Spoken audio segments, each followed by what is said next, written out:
Nancy Drew Mystery Stories, Book Number 1, The Secret of the Old Clock, by Carolyn Keene. Chapter 5, A Surprising Story. Nancy froze behind the wheel. Had she inadvertently hit someone? Her heart pounding in fright, she opened the car door to step out. At the same instant, a shadowy figure arose from a pile of hay near her. "I guess I must have scared you silly when I screamed," said a girl of Nancy's age, stepping forward. You're all right?" Nancy gasped. "Yes, and I'm sorry I yelled. I came out here to check on our supply of feed for the chickens. I didn't think it was going to be a bad storm, so I didn't bother to go back to the house." "It's pretty bad," said Nancy. "Well, the storm terrified me," the girl continued. "I didn't hear your car coming, and when it rushed in here, I panicked."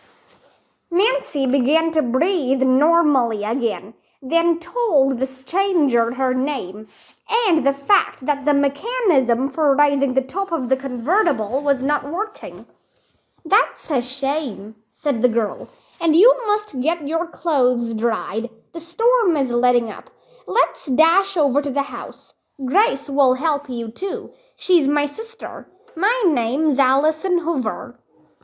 Hoover! Nancy was tempted to tell Allison that she had been planning to call, but she decided not to mention it at the moment. It might be better to do her sleuthing more subtly. Nancy smiled at Allison. "Thanks a million, but first I'd like to wipe out the car. Are there any rags around the barn?" Allison produced several, and together the two girls mopped the water from the cushions and floor. By this time the rain had stopped. As Nancy and Allison sloshed through a series of puddles to the farmhouse, Nancy had a better chance to study her companion. She was tall, with reddish blonde hair and very fair skin. Her voice was musical, and she had an attractive, lilting laugh. The girls reached the run-down farmhouse and stamped the mud from their shoes on the back porch. Then Allison flung open the kitchen door, and they entered a cheerful kitchen. As the door shut behind them, another girl who was just closing the oven of an old-fashioned range turned toward them in surprise. "Grace, I've brought a visitor," Allison said quickly. "Nancy, I want you to meet my sister. She's the mainstay of our family of two." Grace Hoover cordially acknowledged the introduction and greeted Nancy with a warm smile. Nancy judged her to be at least 4 years older than Allison. Her face was rather serious, and it was evident from her manner that responsibility had fallen on her shoulders at an early age. Nancy was attracted to both girls and responded to their friendly welcome. She put on a robe which Allison brought her, and Grace hung her wet clothes near the range. Presently, Grace pulled an ironing board from a closet with the intention of pressing Nancy's garments. But Nancy would not hear of this and began to iron them herself. "This is fun," she said to the sisters. "I don't know what I would have done without you girls." "It's great for us," Allison spoke up. "We don't have much company. To tell you the truth, we can't afford it."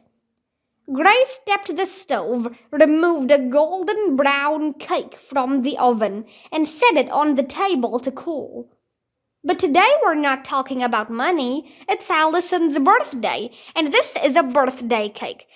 Nancy, if you're not in too much of a hurry, I wish you'd join us in a little celebration."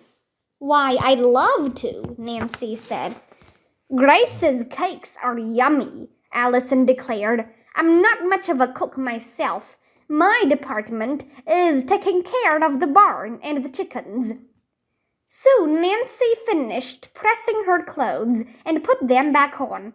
Meanwhile, the cake had cooled and Grace started to spread the chocolate frosting.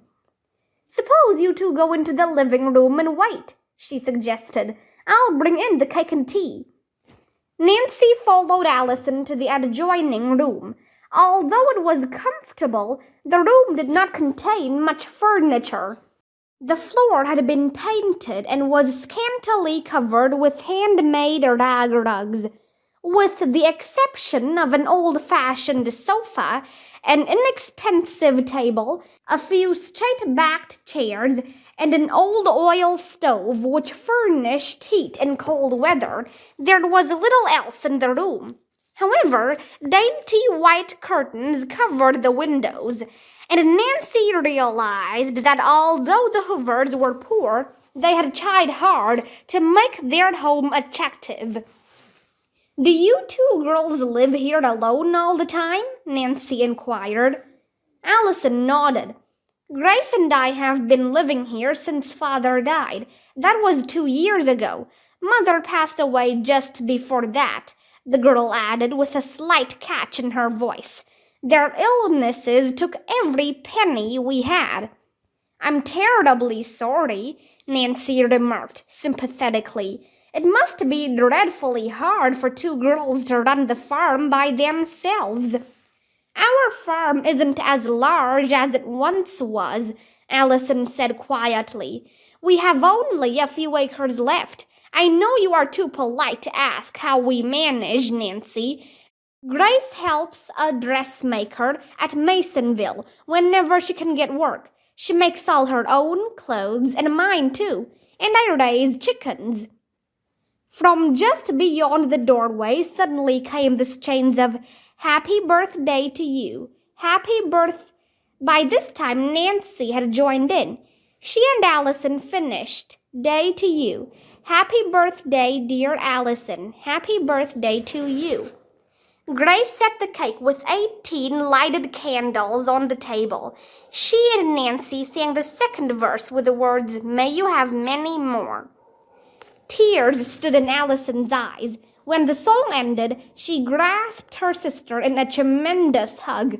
Then she gave Nancy one.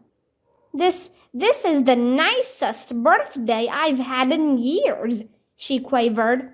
"And it's one of the most enjoyable I've ever attended," Nancy said sincerely. Suddenly, Allison began to sing a tuneful old English ballad about the birthday of a village lass. Nancy listened entranced to Allison's clear, bell-like tones. When she finished, Nancy applauded, then said, "That was perfectly lovely. You have a beautiful voice, Allison." The singer laughed gaily. "Thank you, Nancy. I've always wanted to take lessons, but as you know, voice training is pretty expensive." At that moment, Grace brought in a tray of fragrant tea. As she poured 3 cups, Allison blew out the candles and served the cake. "I've never tasted anything more delicious in all my life," Nancy said enthusiastically. The 3 girls chatted like old friends. Finally, the sun broke through the clouds. As Nancy rose to leave, she noticed an unusual picture on the wall opposite her and commented on its beauty. "Uncle Josiah Crowley gave it to us," Allison told her. "If he were only alive now, things would be different." At the mention of the name, Nancy sat down again. Was she going to pick up a clue to the possibility that Mr. Crowley had made a later will? "He wasn't really our uncle," Grace explained, "but we loved him as much as though he were a relative." Her voice broke, and for a moment she could not go on. Then, gaining control of herself, she continued, "He lived on the farm next to us. That was when Mother and Father were alive. All of Allison's and my misfortunes seemed to come at once. He was the dearest man you ever saw, Allison added. Some people thought him queer, but you never minded his peculiar ways after you knew him. Uncle Josiah was very good to us. He always told me that he'd back me in a singing career. Yes, Grace added. Uncle Josiah used to say Allison sang as sweetly as a bird, and he wanted to pay for lessons with the famous teacher. But after he went to live with the Tophams, he never said any more about it. He never liked it with the Tophams, though, Allison declared. They weren't kind to him, and he used to slip away to visit us. Uncle Josiah often said that we seemed like his own children, Grace spoke up. He brought us many nice gifts, but we loved him for himself and not his money. I remember, though, the very last day we saw him alive, he told us, I have planned a big surprise to make you girls happy, but I can't tell you now what it is. You'll see it in my will. Those were his very words. And then the Tophams got everything, Allison said. He must have changed his mind for some reason. It's hard to believe he would forget his promise to us, Grace said sadly. Oh, wouldn't it be wonderful if a later will could be found? Allison exclaimed. Yes, Nancy replied slowly. I've heard that Mr. Crowley told other people he was leaving money to them. The Turner sisters, for instance. Do you know them? Slightly, Grace answered. My dad, Nancy went on, is a lawyer, and he and I are very much interested in this case. He even mentioned you girls, and to tell the truth, I was on my way here to talk to you. Allison impulsively grasped Nancy's arm. You say your father is a lawyer? Grace and I are positive Uncle Josiah made a later will. Oh, if we could only engage your father to help us prove this. Then a sad look came over her face. But I'm forgetting we wouldn't have any money to pay him if we should lose the case. Don't let that worry you, said Nancy kindly. This is your birthday and you must be happy, Allison.